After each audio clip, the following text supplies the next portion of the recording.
Please be seated.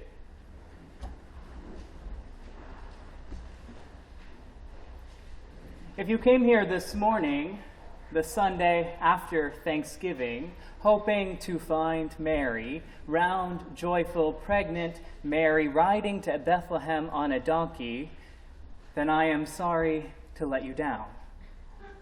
If you came here this morning expecting to hear the tales of shepherds in their fields, waking to angels and glorious streams from above, then I am sorry, because you are in for a disappointment.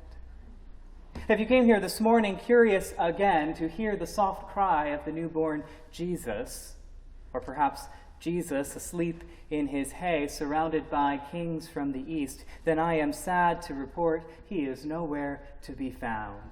Not yet. Those are the stories we want to hear on this Sunday. Those are the stories we want to hear now that the Christmas tree at Faneuil Hall is lit and Macy's has decked their halls. Instead, we hear this. There will be signs in the sun, the moon, and the stars, and on earth distress among nations, confused by the roarings of seas and waves. People will faint from fear and foreboding of what is coming upon the world, for the powers of the heavens will be shaken. Then, lo, they will see the Son of Man coming in a cloud with power and great glory. Those aren't the words we want to hear this Sunday. We want to start this season with Mary and the angels and the shepherds and their flocks, not the roaring seas and the shaking of heaven. It is more fear and trembling than comfort and joy. It is more sadness and terror than merry and bright. Not the story we want to hear on this first Sunday in Advent. Instead, we start close to the end. Jesus is on his final journey to Jerusalem. He is approaching his final days, and he knows it. In those days, the Roman occupation of Jerusalem was reaching a climax. The air in the ancient city was thick with tension. Emotions were heightened this time of year. The Passover was approaching, and the city was filling to capacity with pilgrims from across the world. And the authorities were nervous as the population, the oppressed population, swelled. And Jesus was known to those in authority, and he too made them nervous.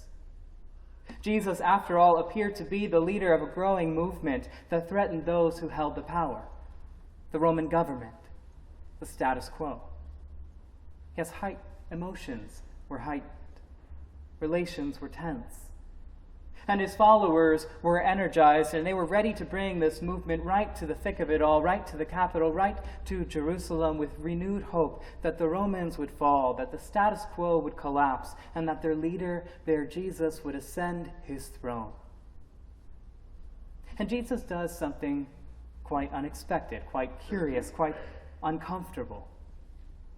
He tells his disciples to run to the hills, to prepare to escape Jerusalem, because soon all things would come to a head. The Romans will sweep in and destroy the city. They will defeat the rebels occupying Jerusalem. They will destroy the holiest of holies. They will bring down the temple. And the disciples were nervous and disheartened, because this wasn't the social movement they had signed up for. And Jesus says to them, "Raise your heads and be alert." Worsening oppression, impending war and revolution, religious strife, economic inequality, corrupt institutions, disease, poverty, hunger. The world in which Jesus and his followers lived ached for a new kind of existence. The world in which Jesus and his followers lived longed for closure, for a new heaven and a new earth, a new creation when the last would be made first, the least made most, the oppressed would be made to breathe again. The world in which Jesus and his followers lived for They yearned for God to bring this pain-filled and broken world to a close. Mass shootings becoming routine. Another world war looms. Rising sea levels. The poor getting poorer still, the rich getting richer. Resources depleting, cancer, terrorism, homophobia, racism. The world in which we live in aches for a new kind of existence. The world in which we live in often longs for closure, for a new heaven and a new earth, a new creation when the last would be made first, the least made most, the oppressed to breathe again. The world is broken. I don't need to convince you of that. I find myself more often than not crying out, when will this end? When will conflict in the Middle East end? When will the shackles and chains of racism and fear break and fall away? When will cancer be found only in history books? When will guns and their violence be a relic of the past? When, oh God, will we finally see an end to children hungry, wars waging, spouses beating? When, oh God, when will it end? When will you make that next appearance and usher in a new creation? When, oh God, when? And Jesus says this: raise your heads. Raise your heads and be alert. Today, the church around the world enters the season of Advent. The word Advent meaning coming or arrival. Advent is that season in the life of the church when we prepare our hearts to receive the promise of Christmas. And here's what I think the promise of Christmas is. God is going to come to earth through human hands and beating hearts to build the kingdom of God. God is going to bring heaven and earth just a bit closer, close enough that the crying will cease, the suffering will end, peace and goodwill will reign. So close that you and me and this whole world will rest in the arms of God. The promise of Christmas is that even though this world can feel full of pain and fear and terror and heartache, God's presence remains with us through it all. It has been the hope of God's people throughout the ages. God is faithful still. God is with us. God is our Emmanuel. Jesus gives his disciples, he gives us, an image of what is to come that is more than what we can wrap our heads around. Jesus' words, as daring and as bold as they appear, were words of comfort to those who heard them. Those frightening, bold, beautiful glimpses of God coming into the world. Comfort and healing balm to those who had long been suffering. Those who cried out for justice and longed for the promises of God. Comfort and healing balm even to us today, those of us who cry out to God, when, oh God, will this end?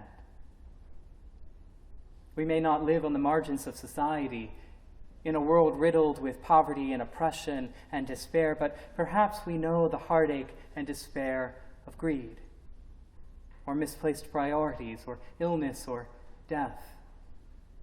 And this season of Advent asks us to reflect and to find hope in these words, hope for a better world that can break forth at any moment. Raise your heads. Be alert. These are the instructions Jesus gives to us. Jesus is telling us that though this world seems broken and filled with fear and pain, look up. Lift your head and find God's already unfolding promises here and now. We transform our hearts to meet the world, to meet the challenges, to allow God to unveil God's self through us every day, to transform this world, to bring heaven and earth just a little bit closer. Jesus says, raise your heads. Look up from the ground, be alert, and stare this world, this life, head on. Yes, Advent Advent is about looking around at the state of the world, at the wars and the violence and the heartache and the headaches, and longing for God to end it all and to unveil that new creation. But Advent is also about choosing to see God's near presence here and now.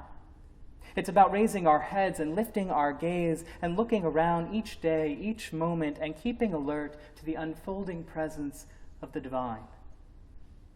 In the welcome of a stranger, in the carefree laugh of a child, in the cure of a disease, in the reconciling of the broken, in another month sober. Raise your heads, lift your gaze, and be alert to the promises of God, the hope of a new creation found among us here and now. Yes, Advent is about standing with our hands and hearts lifted to the heavens and crying out, "When, O God, will this end?"